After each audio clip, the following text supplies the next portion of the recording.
Newsmaker Sunday with Fox 10's John Hook. With the brutal murder of my son, Christopher.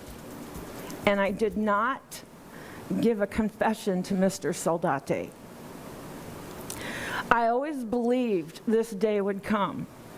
I just didn't think it would have to take 25 years, 3 months, and 14 days to rectify such a blatant miscarriage of justice. That is Debra Milke earlier this week. Remarkable. After 23 years on Arizona's death row for the 1989 murder of her son Christopher, Debra Milke is a free woman, and it has now been pretty much laid to rest that she had anything to do with this crime. She became the second woman to be exonerated from death row in the United States of America after becoming the first female to be sentenced to death in Arizona since 1932. A court ruled, as you heard her allude to in that sound, that her conviction was improper, that a purported confession made by Milke to a detective never happened. It was a fabrication by a crooked detective. Michael Kimerer is the attorney for Debra Milke. He stood by her through many years going through this process. Thanks for being here. I'm glad to be here. Good to see you, John. Boy, it's hard to believe in America that this can happen, and you absolutely believe in your heart of hearts this was an innocent woman. No question about it in my mind. You know, I'd lay my life down on it. This woman was innocent. She did not kill her child, and if you knew her, you would surely know that just because of her character and the way she is. Michael, how did she survive all that time knowing she didn't do this? She lost her son. Her son is shot in the head 3 times, taken out in the desert. She's got to live with the loss of her son and then be charged with the crime. Well, that in itself is unique. And that was one of the first things that Detective Soldati did when he claimed he got a confession from her, is he walked there, and she's worried about her son at this point, and she thinks she's going to get information where he is. And he locks her in a room by herself with him and says, I've got news for you. Your son is dead, and I'm arresting you for killing him or being involved in it. And she just complete breakdown. Boom. You know, can you imagine what the impact of that is after you've been sitting there for 35 hours wondering where your son is, and then he went on there and claimed she confessed, and she said she never did. Let's run tape number 2. We're going to run some of Debra Milke's remarkable sound from this week on Monday when this all came to a head. This is Debra Milke on Monday. Being falsely accused of a crime you didn't commit is also a devastating tragedy. Try to imagine that as some of you sit in judgment of me. The prosecution against me was one of a malicious nature. My innocence did not matter in their pursuit of a conviction. Honoring Christopher's memory did not matter in their pursuit of justice. We, as U.S. citizens living under the same Constitution, deserve justice. Law enforcement officials are human, and a badge or a law degree does not make them moral. Some of them are corrupt, but many are not. Seeking a conviction at any cost is unconscionable and is not what defines justice. Michael Kimerer, our guest, he is Debra Milke's attorney. The whole system is predicated on we may let a few people who are guilty go, but God forbid that we get the wrong person and put him to the ultimate punishment. Put him in prison or worse yet, kill them. Kill them, because that's irrevocable. This is happening a lot, Michael. The numbers are astonishing. I went through it today. Since a record 125 Americans were absolved last year for crimes of which they had been committed, 151 death row inmates have been cleared of charges since the 70s. 151 people in this country. And that's a large number. And fortunately, that's been largely due to the advent in science and DNA, because they've gone back with DNA evidence and found out these people really didn't do it. That's not the case in Debra's case. It would be nice if we had some kind of a DNA thing like that, because then that's conclusive proof. But here you realize when you cut through all of the evidence in Debra's case, all you ever had was basically a so-called confession that never happened, that was concocted by Detective Soldati.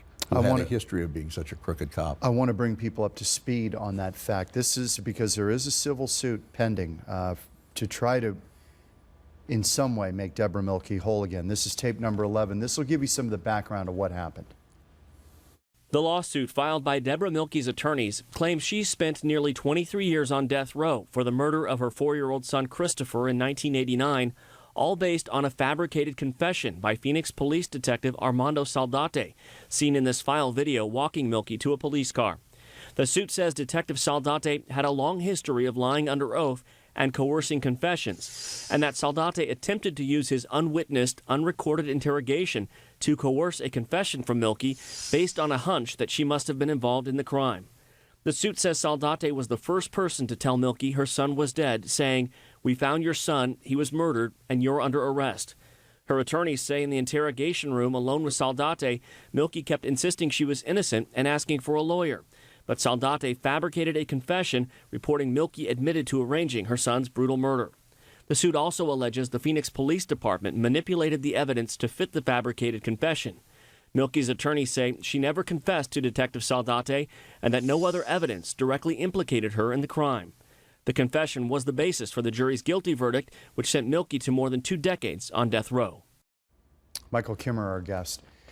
So there are two guys. Jim Stiers, who she moved in with in an apartment. Debra Milke, she had broken up with her. Well, her husband was stalking her and causing all kinds of problems and had thrown her out, and basically she was on the street. Stiers was a friend, I believe, of her sister and knew him, and he took her in and said, "You can stay here with me until you find a place." He's on death row. He's on death row. For killing little Christopher. Yes. Then there's another guy, his friend, Roger Scott, who's Yes. also on death row for killing Christopher.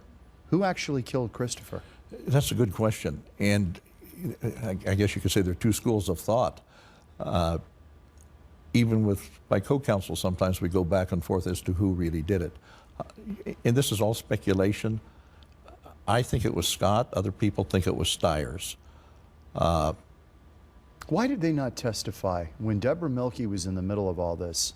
They got a plea deal and they could have testified against her, but they didn't. They could have cut a deal for themselves. They could have cut a deal for themselves and escaped the death penalty. And I think the deal was for a 20-year sentence.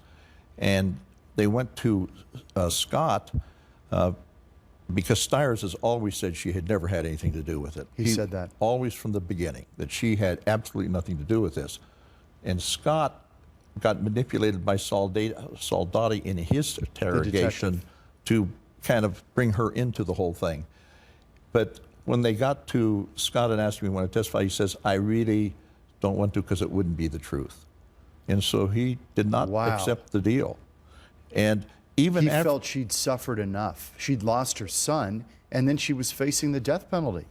That's right. And he knew that, and he said, "I just would not be telling the truth," basically, if he said what they claimed he said before.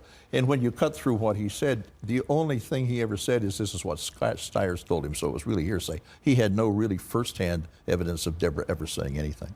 Let me play some sound. We'll get back to Detective Saldate because, again, you expect something like this in Russia.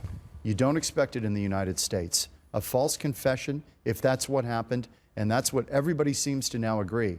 This was a false confession. Never happened. This is Debra Milke speaking about making that purported confession to Detective Saldate many years ago. But the unfortunate encounter with Mr. Saldate, who has a long history of lying, fabricating evidence, and violating people's rights, left an indelible impression so traumatizing that I can still hear his life-shattering words. In closing, I am profoundly grateful to my awesome lawyers, Michael Kimerer and Lori Vopel, who lived and breathed my case for over a decade, working tirelessly to redress this injustice. Michael Kimerer is our guest on Newsmaker Sunday. How close did she come to being put to death? Well, after she lost all of her appeals at the state level, they actually went through the rehearsal process of preparing her for execution, which is where they They do took her to the injections. death house? They didn't take her to the death house, but they prepared them. They do a rehearsal of what's going to happen. They showed her what was going to happen. And actually, what she's wearing, how it's going to be with the gurney and all of these different things. So that was an experience that just shattered her. Fortunately, there was a stay. And once they got that stay, that's when she could start her federal appeals. And that's when we came into the picture and we started representing How her. did you keep her? You've got to keep your client together to some degree. If you've got somebody in there who did not commit a crime and they're sitting in there rotting away and facing death, how do you keep them together? It's hard. One of the amazing things about Debra is she always had this amazing hope and conviction, so much that she was innocent, that somehow it was going to come out okay. But when you're on death row, psychologically, it is devastating to you. And I asked her the same question that you're just asking me. And Debra said, she says, I saw people, we call it going over the edge. And they break down psychologically. When they go over the edge, they're mentally gone. And she says, I could not let that happen to me. And she engaged and did a lot of yoga, a lot of reading, a lot of meditation to keep from getting there. This is out of Perryville Prison. This is out of Perryville Prison. And she did that regularly on a daily basis so she could hold on to what she called her sanity, or not going over the edge. How's she doing now? She's doing well now. I can't read her. I have a tough time reading where she's at. I sense that there's some underlying anger. Don't blame her. Yeah. And then there's this incredible faith that it was going to work out. Is going to work out. Where she is now, and maybe it is where a lot of us are at this point. One of the things I realized, her survival in prison, she had to keep her sanity. It prevented her from grieving the loss of her son, or even the situation she was in. So what happened to her is, when this is all over, it's like all the emotion finally, she's held back and had to stuff it just to survive, and then it hits you, and you can just see her just be overwhelmed by it, and then she comes back again. Right now, she's taking just some time to get away from it all, just to sit down and just be with herself. One more thing before the break, Michael. At her trial, and I was working in Tucson at the time, so I didn't cover her trial. That was before I arrived in the Valley. There was a lot of talk that the jury was not swayed by her because they felt she didn't emote, that she was unemotional. But there was a reason for that, wasn't there? You sure was, yeah. What was that reason? The attorneys and the defense team at that time decided, because she was so anxious and so upset about everything, that they gave her drugs to keep her calm. And then when she got on the stand, she was just no flat. No affect. No affect. And they thought she just looked so very cold and didn't care, because she was so drugged up at the time. Michael Kimerer, our guest. Debra Milke, free, and this saga, at least the part about facing potential death and time in prison, is over for her. Now the question of a civil case and what would make her whole again. We're back with Michael Kimerer. The case of Debra Milke, released. She's off Arizona's death row. She's a free woman. And we'll have more when we come back.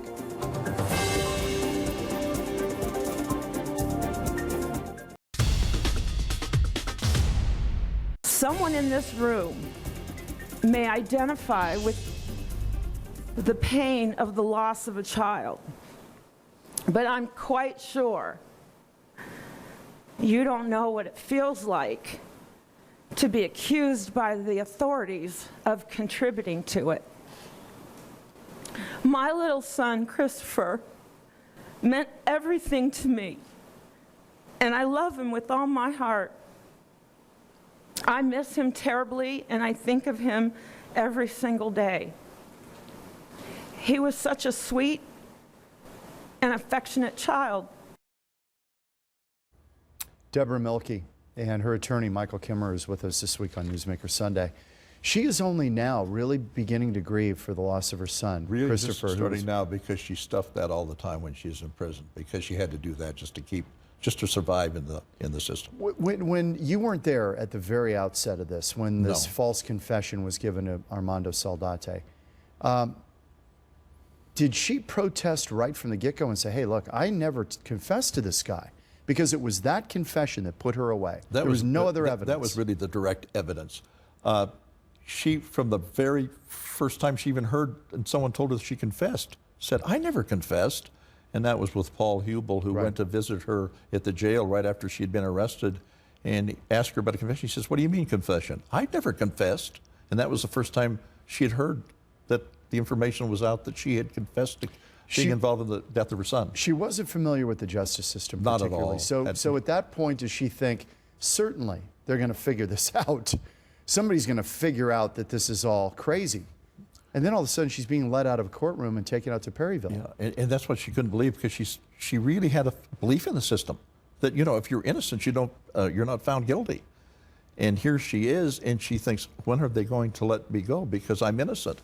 But it just got worse and worse and worse. Let me run tape number 6, if I might. This is Lori Vopel. This is your assistant. This is my co-counsel. Co-counsel, not assistant. And Lori was one of the hardest workers in this case anyone ever saw. She said something quite remarkable on Monday. I want you to listen to it. Here it is, tape number 6. The lawyer in me, after reviewing the evidence, knows intellectually that Debra is an innocent woman. But after getting to know Debra as a fellow mother, I know in my heart and soul that that is the case. When Debra was released from prison, her first request of me was whether she could meet my child, who was then 4 years old, just like Christopher was, when his life was taken away from him and from his mother.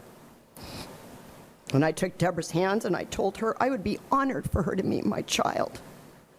And the two of them have developed a wonderful relationship. She doesn't just call her Debra, she calls her Debra Milke. Lori Vopel, the co-counsel in this case, Michael Kimerer, also Debra Milke's attorney. Is there any way to make Debra Milke whole again? I don't think you'll ever make her whole. There's no way to recap 25 years of your life, and you've missed a good chunk of your adult life. No, you can't do it with money or anything. She's lost a lot, and it'll never be recovered. Michael, nobody's really thrown out a figure, but what is standard in a case like this? Not only if you're cleared, but if the system worked against you to falsely put you in there, knowingly, which is the contention with Saldate, the detective. What would be a sum that would be reasonable? It's interesting. There have been a lot of cases overturned where there have been people imprisoned and they didn't do it, or they were wrongfully convicted. And we have looked at the jury awards or the settlement awards as much as we can, and they range anywhere from $2.5 million to clear up to $35, $36 million for a wrongful conviction. And it just depends on a variety of different factors. And now she can't get her 25 years back. She can never get her 25 years back. How's she doing with that? How does she deal with the fact that she's lost that time? That's one of the things I admire about her, because she says, I can't dwell on the past and the damage it's done. I can't be vengeful. All I can do is go on to the next day and look at what's ahead of me. And she says, now it's the first time that I can ever look at, and I'm really free. And she says, you don't really understand what it means to be free. Was she overwhelmed when she got up? Because people I've talked to who've gotten out say that just crossing the street is a mind blower, because you've been in this very controlled environment, and suddenly the world around you, and now especially with this, has moved at hyperspeed.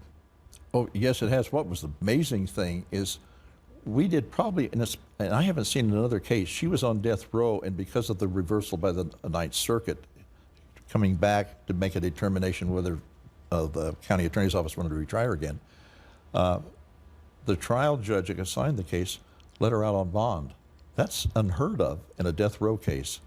But when we got her out on bond back then, and that was almost 2 years ago, she got out in, the most amazing thing to her was the cell phone. I bet. And do that, and to look at a computer. And she drove back into Phoenix. She had never seen the skyline of Phoenix for 25 years. And we were driving back from the jail with her in the car, and she looked at the building. She says, my God. She says, it's all changed. It's so different. Wow. I remember when there were just fields here, and now you have a city. And that was overwhelming. And And there was a lot of fear, especially fear of freeways and things like that. We're going to talk about that when we come back, because a lot of people who get out of prison after this kind of experience have PTSD. They have a tough time getting hired. It's a really tough road. We're going to talk about that with Michael Kimerer when we return on Newsmaker Sunday.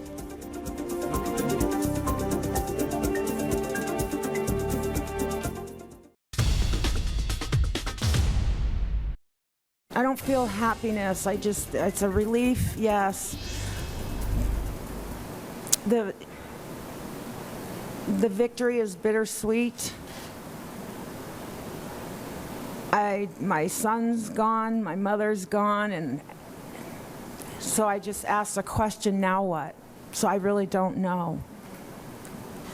I don't know. All I can do is take one day at a time. Debra Milke, 23 years on Arizona's death row. Michael Kimerer was her attorney through much of this. The whole system, as we talked about, predicated on not putting innocent people away. That's right. I mean, that's really where the fail-safe is. But you think this has happened quite a bit? I think it's happened more than certainly people think. Unfortunately, we're finding out it's happening way too often. For people who still question whether Debra Milke had something to do with this, what would you say? You've looked at the evidence more than anyone. I would ask them to look at the evidence, look at what it is, and try to put themselves in her role. Try to think of somebody that you're confronted with telling you your child is dead and then saying you did it, and you know you didn't do it, and you have a police officer that lies and says you did, and you get convicted on that. That's all there is. That and confession, you end up on death row. That confession. That confession. Purported confession. Right. That was never recorded. Never recorded after being told by his superior to record it. He didn't do it. Question, why is Armando Saldate not in prison? A good question. The Ninth Circuit, when they ruled, which is unheard of in the Ninth Circuit opinion, they asked that the case be referred, or their opinion be referred, to the Justice Department and to the U.S. Attorney's Office for investigation for civil rights violations. The problem was that the statute of limitations had run. Can you at all speculate why he would have made up a confession about her? I think it's an ego thing with him. Wanted to be a hero? He had had a practice of doing it, and that was one of the key things that overturned her opinion, because there was all this evidence of other cases where he would break their civil rights. He would say people said things they didn't say, and he was blatant about it. He almost gloried in the reputation of being the cop that could he could solve the tough case because he could get an interrogation. I want to run this one final clip with Debra Milke, and it's chilling, actually. I want you to take a look at this, and then we'll talk about it. I didn't have a criminal record at all. I'd never been in trouble with the police, ever.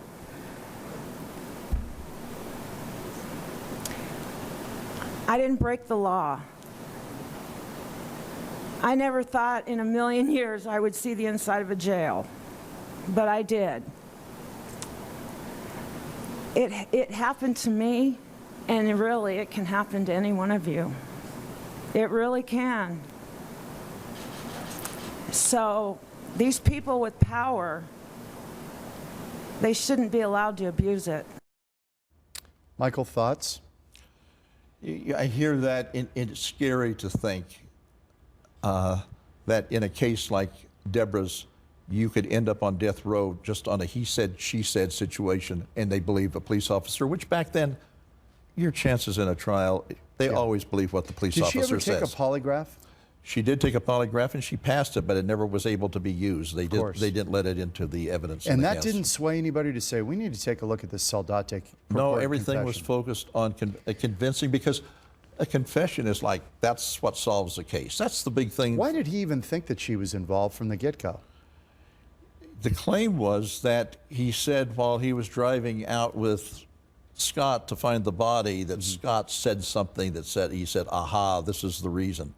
But there's a lot of evidence that says that even Scott never said that to him. It was kind of a thing that he went on and he took off, and I had him under oath in federal court in a hearing, and he said he had decided on his way to Florence he was going to arrest her before he ever got there. And at that point in time, he really had nothing. We've got to wrap it up. Thank you, Michael Kimerer. Great to see you. We'll see you next week on Newsmaker Sunday. Remarkable half hour. Thanks, Michael. Subscribe to our YouTube channel and get all the best videos from Fox 10.